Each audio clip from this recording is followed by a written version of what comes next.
Welcome to the SkullKing Fantasy Football Podcast, powered by StatRoute.com. And now, here's your host, Ryan Skullroot.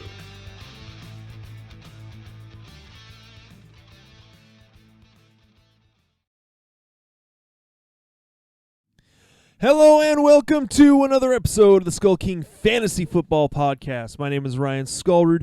I am your host, and we've got our third Waiver Wire Madness episode of the season. I hope you guys enjoy this. We've got some major headlines to cover, injuries that have basically killed any chances of me having any sort of comeback in one of my leagues, and that just so happens to be the Public Listener League.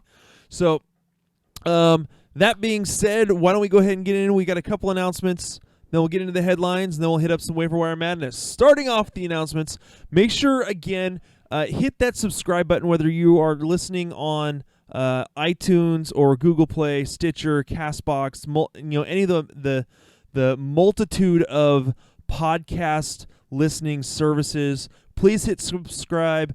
Leave us a rating and review. We would love to hear your guys' feedback on what you're hearing from us. So that we can improve or whatever. So please do that. Also, please go to patreon.com/SkullKingNation. On there you will see our page there where you can become a supporter of SkullKing Football. The basic membership, you can you get you become part of our Slack channel, where you can ask all of your start-sit questions or whatever from our staff.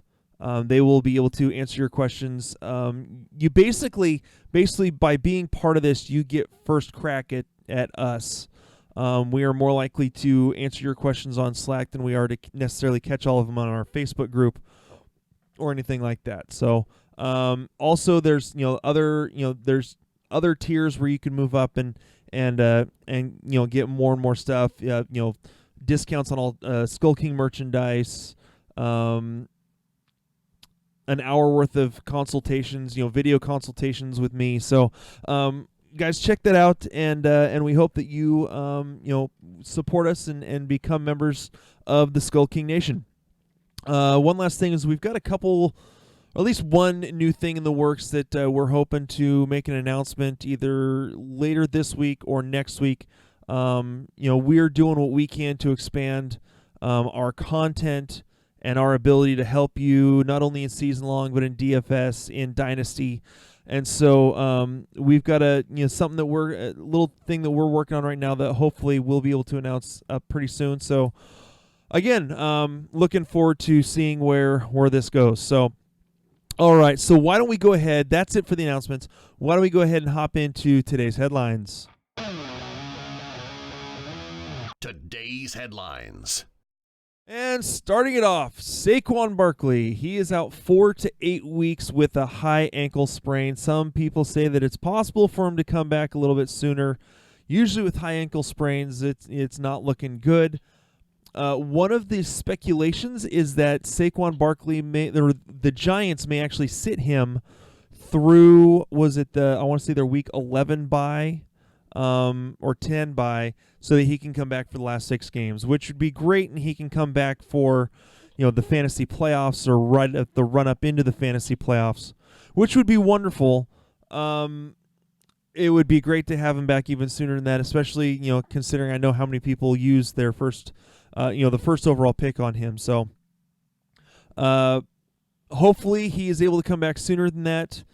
If you're wondering if Wayne Gallman is going to do much, he's okay. He'll do a little bit, not much. For those of you who maybe follow Matthew Berry on social media, he already posted a video about this saying that, Wayne Gallman is just a guy. He'll do okay.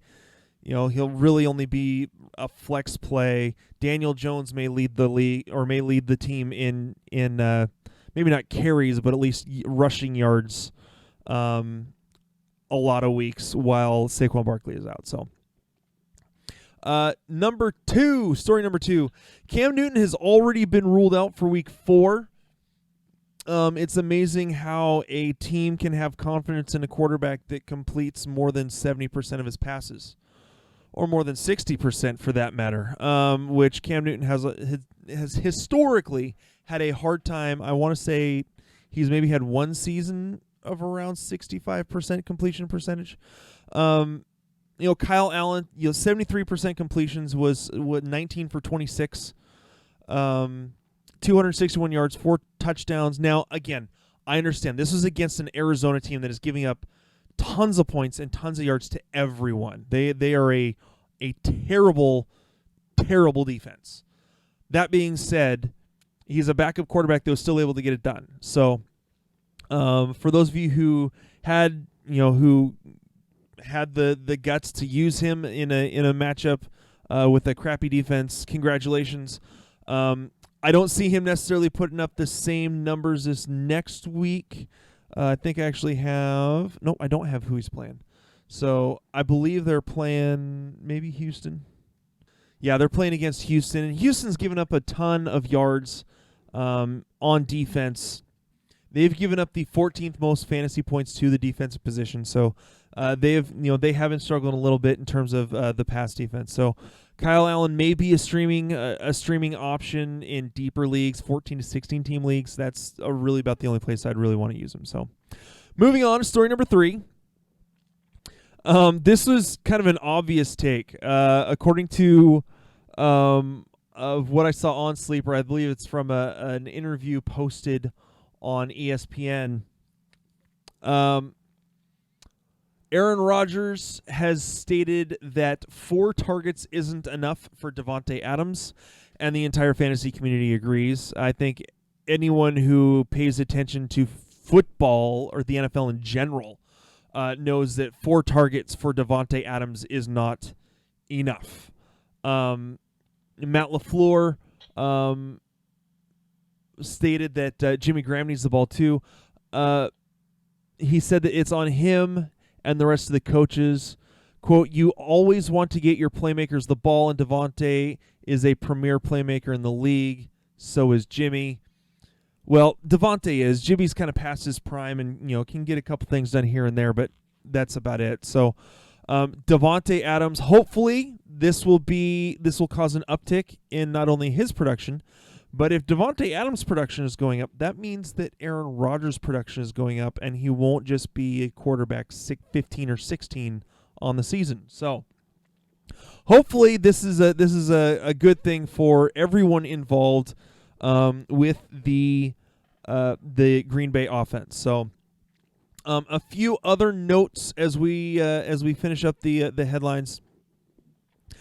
Big Ben has already had his elbow surgery. He is expected to return for 2020. We will see how that goes and how his recovery goes. Kyle Shanahan believes that Tevin Coleman will be back week 4. So for those of you who need a little help in the running back situation, that he's maybe available on waivers, he may be a pickup to go with this week.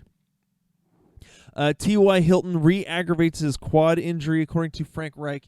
We'll kind of see this is something that we are going to have to monitor throughout this week to see how he goes.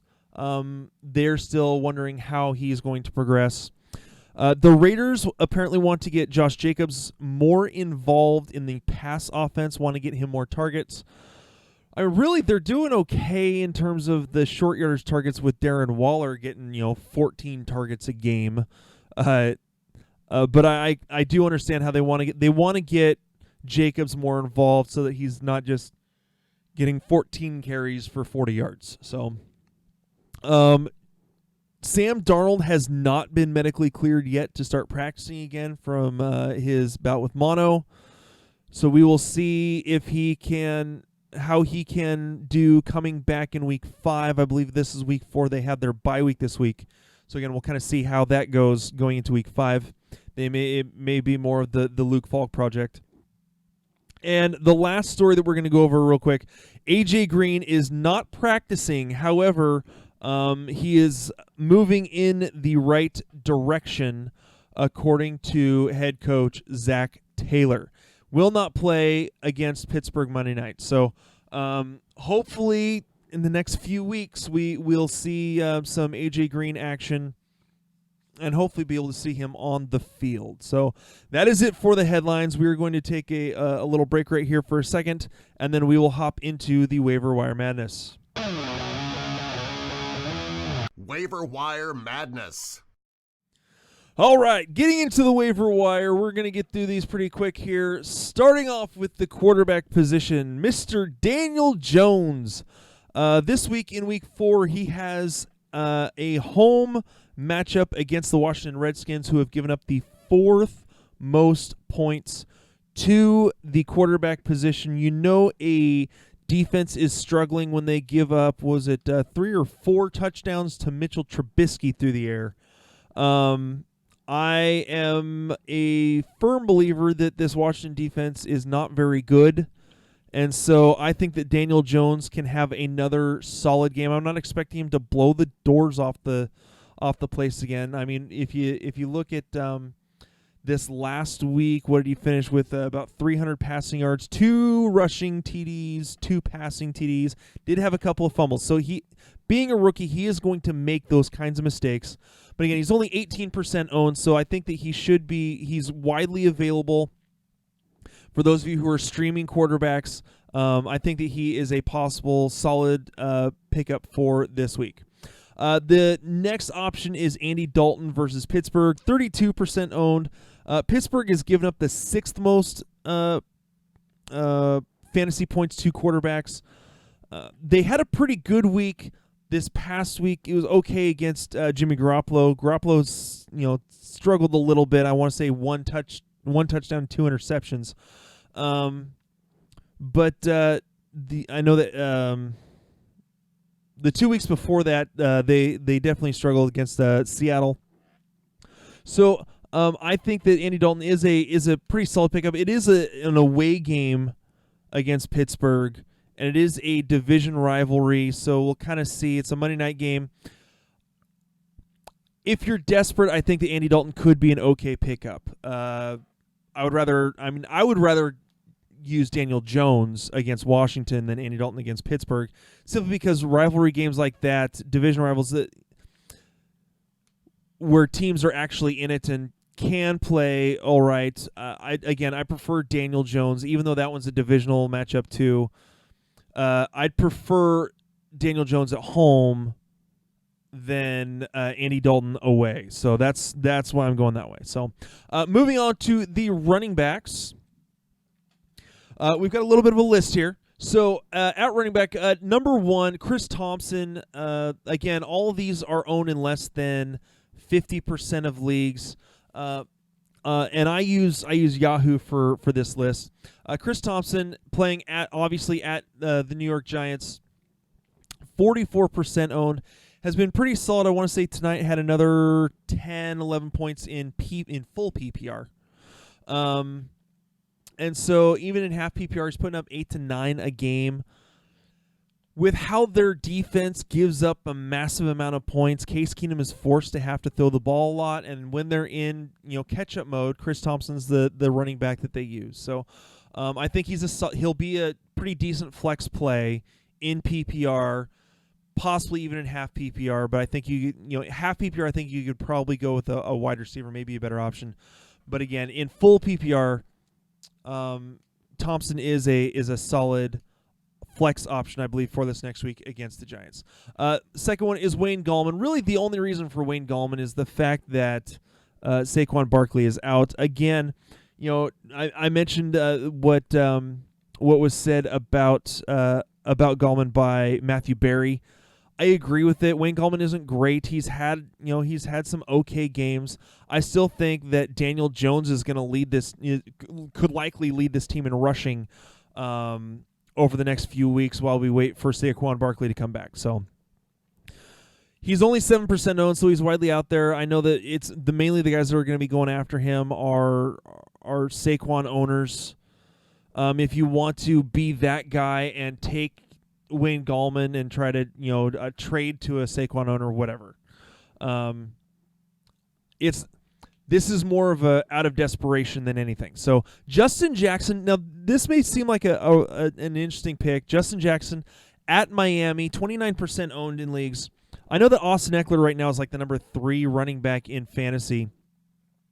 The reason that I have Justin Jackson on here, we'll call it the Tony Pollard effect.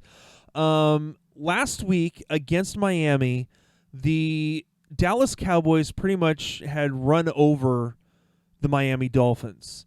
And so they pulled Zeke and basically just gave the ball to Tony Pollard. And what do you know? Tony Pollard, in one of my leagues, finished with 21 points. Rushed for over 100 yards, had a couple decent catches. I think finished with a touchdown as well. So this is more of a garbage time type of pick.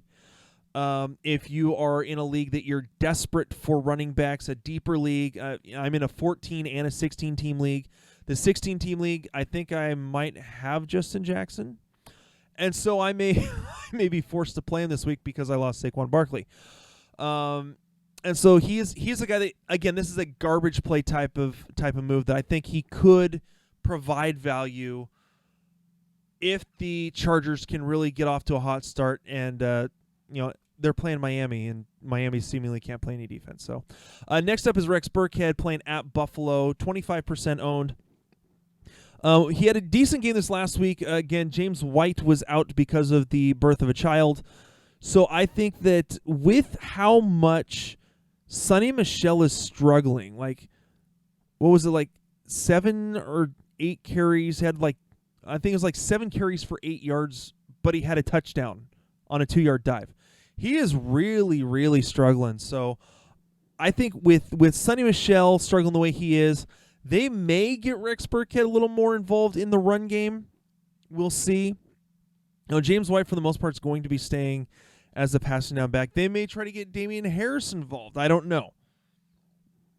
So we'll see. I think that Rex Burkhead is a guy that could be used. Again, it's not the greatest matchup going up against Buffalo. I want to say, let's see, looking at it, Buffalo has given up the 17th fewest points against running backs. So that's just something little there. The last one, this is again another desperation type. CJ Prosise, 0% owned. So less than 1% of leagues owned on Yahoo, going up against Arizona with Penny out this last week with a bad hammy, and the constant fumbling issues of Chris Carson. CJ Prosise actually outsnapped, I want to say it was 45-37, outsnapped Chris Carson this week. Now, they didn't use him a whole lot in the run game. Was it 5 carries for 8-10 yards or something like that. Had 5 catches for 38 yards. So with Prosise, it's more of a watch to see what happens this week. If Penny is out, so this is more of a no one's really going to go out and desperately go after Prosise unless it's a really deep league. Again, desperation. I have one league that I own him. Again, it's a 16-team league with a 12-man bench. So that's the one league that I have CJ Prosise and actually played him this week. Because of Penny, and if he is injured, I think that Prosise is a possible pickup.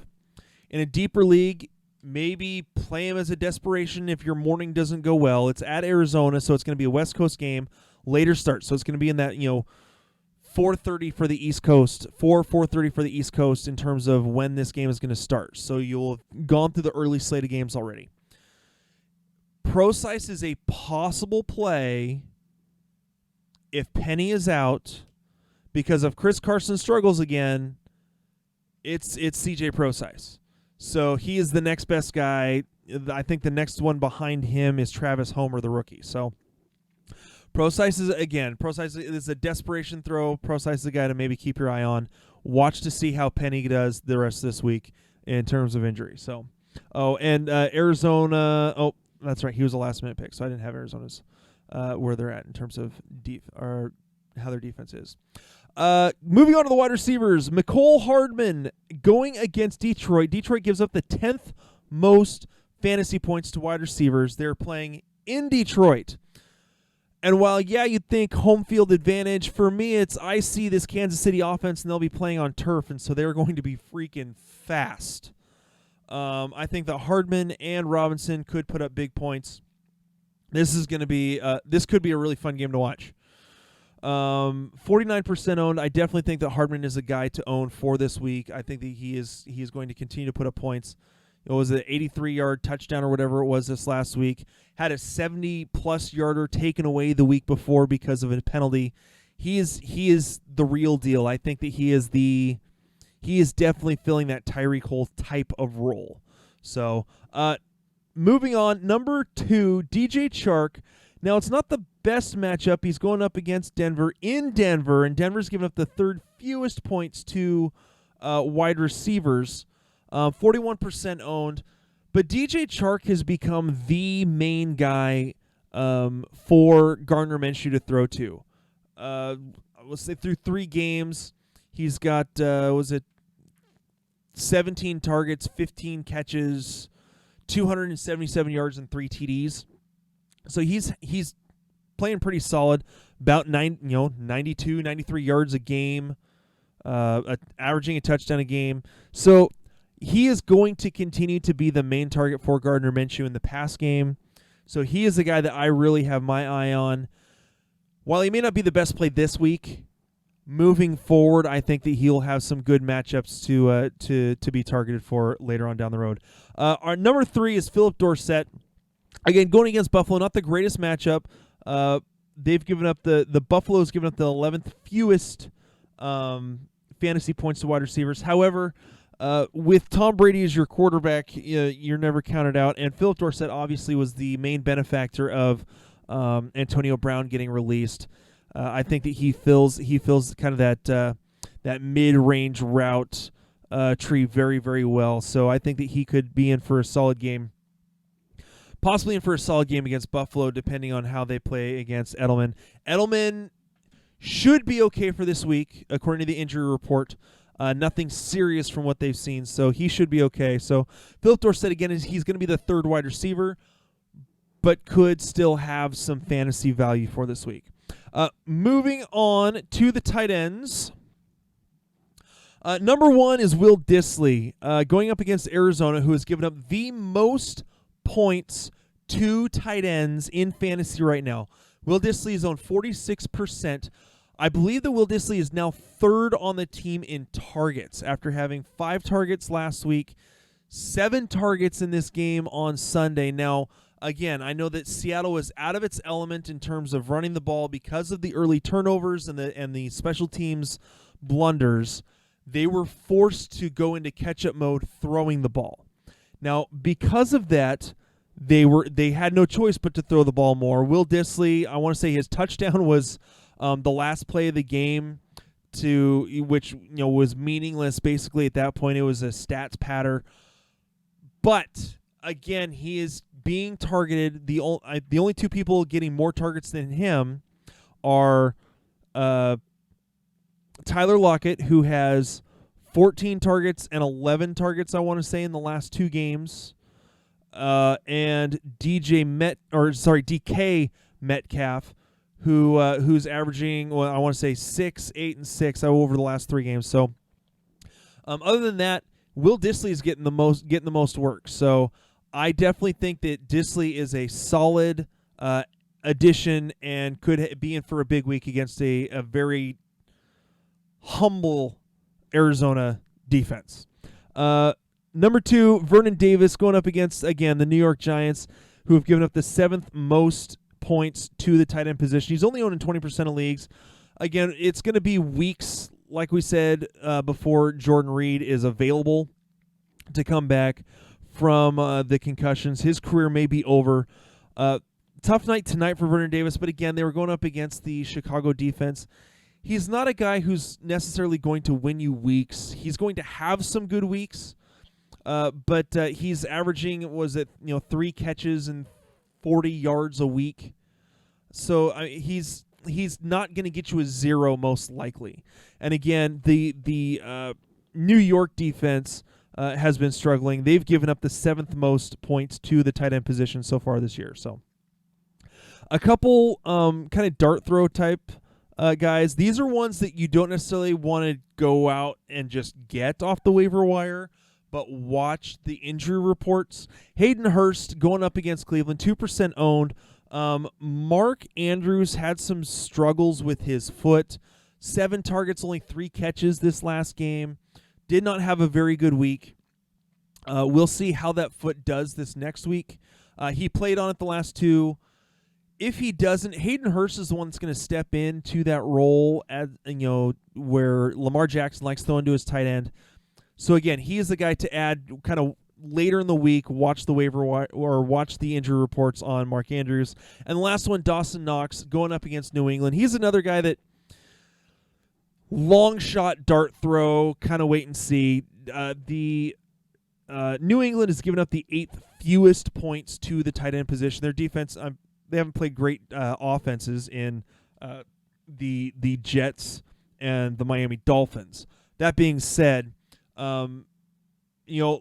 keep an eye on Dawson Knox going on from now. I know he had one big game, but on an offense that's learning to become more explosive and Allen is learning to be a better quarterback, the tight end position isn't necessarily a great spot in Buffalo with, I want to say Tyler Kroft is their best, was originally their number 1, and he's been suffering with foot and ankle injuries. Dawson Knox was an underrated tight end coming into the draft. He was he was another one of those combine darlings coming out of Ole Miss. 4.57 speed, I want to say. So he's definitely a guy to look at. Wasn't used a whole lot at Ole Miss simply because they had A.J. Brown and DK Metcalf, and I believe Darius Slayton was the third wide receiver. I could be wrong. So they had a lot of weapons to use. So this is just a very athletic guy to watch out for. So, all right. That is it for our Waiver Wire Madness show. I want to thank you guys for taking the time to listen to the SkullKing Fantasy Football Podcast. We will be back tomorrow to start going over the matchups for the rest of this week. We hope you have a great week and that you get the waiver wire ads you guys are hoping for. Thank you again for taking the time to listen to the SkullKing Fantasy Football Podcast. My name is Ryan Skulward, and we'll talk to you later.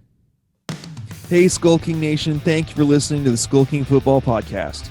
Did you like this episode? If so, be sure to go to iTunes, Stitcher, Google Play, and YouTube to subscribe. Also, please leave us a rating and reviews to let us know how we can better help you rule your leagues.